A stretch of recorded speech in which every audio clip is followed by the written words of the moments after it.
BC బంద్కు Telangana BC సంఘాల నేతలు సన్నద్ధమవుతున్నారు. బంద్ను విజయవంతం చేయడానికి పక్కా ప్రణాళికలు రచించుకుంటున్నారు. ఉమ్మడి మెదక్ జిల్లా వ్యాప్తంగా ఉదయం 5 గంటలకే ఆర్టీసీ బస్టాండ్ల ముందు నిరసన చేసుకునేందుకు ప్లాన్ చేసుకున్నారు. పట్టణాలతో పాటు గ్రామాల్లోనూ బంద్ కొనసాగిస్తామంటున్న మెదక్ జిల్లా బీసీ సంఘాల నాయకులతో మా correspondent Kranti Kumar face to face. బీసీలకు 42% రిజర్వేషన్ల కోసం బీసీ సంఘాలన్నీ కథన రంగంలోకి దూకుతున్నాయి. రేపు రాష్ట్ర వ్యాప్తంగా బంద్కు పిలుపునిచ్చాయి. ఈ బంద్కు ఇప్పటికే బీసీ సంఘాల ఆధ్వర్యంలో జేఏసీగా బీసీ సంఘాలన్నీ కూడా జేఏసీగా ఏర్పడి రాష్ట్రంలో అన్ని రాజకీయ పార్టీలతో పాటు ఇతర ప్రజా సంఘాల మద్దతు కూడా కూడగట్టుకున్నాయి. ప్రస్తుతం మనం మెదక్ జిల్లాకు చెందిన బీసీ సంఘం నాయకులతో ఉన్నారు. రేపు వాళ్ళ బంద్ ఎలా చేయబోతున్నారో వాళ్ళ కార్యాచరణ ఏందనేది తెలుసుకుందాం. సార్, ప్రధానంగా మీరు బంద్కు పిలుపునిచ్చారు. ఈ బంద్ రేపు ఎలా జరగబోతుంది మెదక్ జిల్లాలో? రేపు ప్రతిష్టంగా మొత్తం మెదక్ పట్టణమే కాకుండా గ్రామాల గురించి ఇట్లా గ్రామాల నుంచి వచ్చే మన ప్రజలు కూడా గ్రామ స్థాయి నుంచి పట్టణం వరకు బంధు జేఏసీ పిలుపు మేరకు పెద్ద ఎత్తున మన బీసీ 42% రిజర్వేషన్ గురించి కొట్లాడడానికి మనం బంధు పిలుపునిచ్చినాము. పటిష్టంగా దాని బంధు అమలు చేస్తున్నాము. ఓకే, అంటే ప్రధానంగా రేపు ఉదయం ఎన్నింటి నుంచి బంద్ ఉండబోతుంది, ఎంతవరకు బంద్ ఉండబోతుంది, దీన్ని మీరు ఎలా ప్లాన్ చేసుకున్నారు? రేపు పొద్దున ఉదయం 5 గంటలకు ఆర్టీసీ డిపో ముందు టెంట్ వేసుకొని అక్కడ మా జేఏసీ తరఫున అందరం మా బీసీ నాయకులం అందరం కలిసి ఫస్ట్ అక్కడి నుంచి స్టార్ట్ చేస్తున్నాము. అక్కడి నుంచి మెదక్ మళ్ళీ తర్వాత 8 గంటలకు మెదక్ పట్టణంలో బైకుగా ర్యాలీగా పోయి మెదక్ పట్టణం మొత్తం తిరిగి ప్రతి షాపుకు బంద్ చేసి మన బీసీ నాయకులకు అవగాహన కల్పించాలని మేము అనుకుంటున్నాము. ఈ బంద్ వల్ల సాధారణ ప్రజలకు ఇబ్బంది కలిగే అవకాశం ఉంది కదా, దీని మీద మరి మీరేమంటారు? వాళ్ళకి ఎలాంటి ఇబ్బంది కలగకుండా మేము ఇప్పుడు మెడికల్ షాపులు కానీ నిత్యావసరాల సరుకులు కానీ వాళ్ళకి ఇబ్బంది కలగకుండా అనుక్షణం వాళ్ళని చూసుకుంటాం. దాని గురించి ఎలాంటి బాధపడము, ఎలాంటి ఇబ్బంది పెట్టలేము.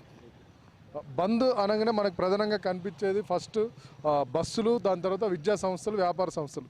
వీటిని ఏమైనా అప్రోచ్ అయ్యారా? ముందే వాళ్ళకి ఏమైనా సమాచారం ఇచ్చారా? బంద్ సహకరించాలని ఎలాంటి స్పందన వచ్చింది వాళ్ళ నుంచి?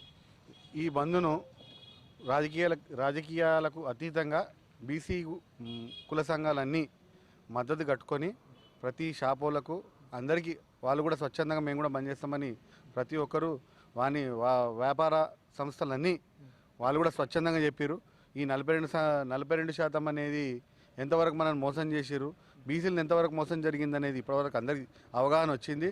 ఇంత ఈ 42% ఉన్న బీసీ సంఘం 42 ఇంత జనాభాలో 42% ఉన్న బీసీలకు ఎలాంటి అన్యాయం జరిగిందో బీసీలు అన్యాయం జరిగింది కాబట్టి అన్ని కుల సంఘాలు, అన్ని రాజకీయ సంఘాలన్నీ ఏకతాటికి వచ్చినాయి. స్వచ్ఛందంగా అందరూ మెదక్లో పెద్ద ఎత్తున బంద్ కార్యక్రమం ఉంటుందని మేము చెప్తున్నాం. మేము అన్న చెప్పినట్టు ఆర్టీసీ ముందు టెంట్లు కానీ తర్వాత అందరికీ ముందే ఈరోజు రాత్రే మొత్తం అందరికి ఇచ్చేసినాము. ఖచ్చితంగా పకడ్బందీకి బంద్ అని స్వచ్ఛందంగా బంద్ చేస్తున్నారు. రాష్ట్ర వ్యాప్తంగా రేపు బంద్ జరుగుతుంది. అయితే మెదక్లో ప్రత్యేకంగా ఉండడానికి ఏం చేయబోతున్నారు మీరు? మెదక్లో మేము అన్నట్టు మొత్తము టెంట్లు వేసి అందరం బీసీలు అందరం ఐక్యతగా ఉండి మేము అన్ని రస్తారోకులు చేయాలనుకుంటున్నాం. అన్ని బంద్ పెట్టాలని, పరిశ్రమ అన్ని బంద్ పెట్టాలని. ఇప్పుడు బంద్ తర్వాత మీ కార్యాచరణ ఎలా ఉండబోతుంది? అంటే బీసీ రిజర్వేషన్లు కేవలం బంద్తోటే వస్తాయని అయితే అనుకోవడం లేదు. దీని తర్వాత ఎలా ఉండబోతుంది మీ సంఘాల యొక్క కార్యాచరణ? రేపటి బంధు సంపూర్ణంగా ఏ రకంగా జరుగుతుంది, రేపు జేఏసీ ఏం చేస్తుంది అనేది తెలుసుకున్నాక కార్యాచరణ ముందస్తు తెలుస్తుంది మాకు. జెండాలన్నీ పక్కకు పెట్టామని కేవలం తమ ఎజెండా బీసీ రిజర్వేషన్లే అని చెప్పి వీళ్ళు చెప్తున్నారు. మొత్తం కుల సంఘాలు కానీ రాజకీయ పార్టీలు కానీ అన్నీ కూడా కలిసి ఒకటే ఎజెండా బీసీ రిజర్వేషన్ వీళ్ళు చెప్తున్నారు.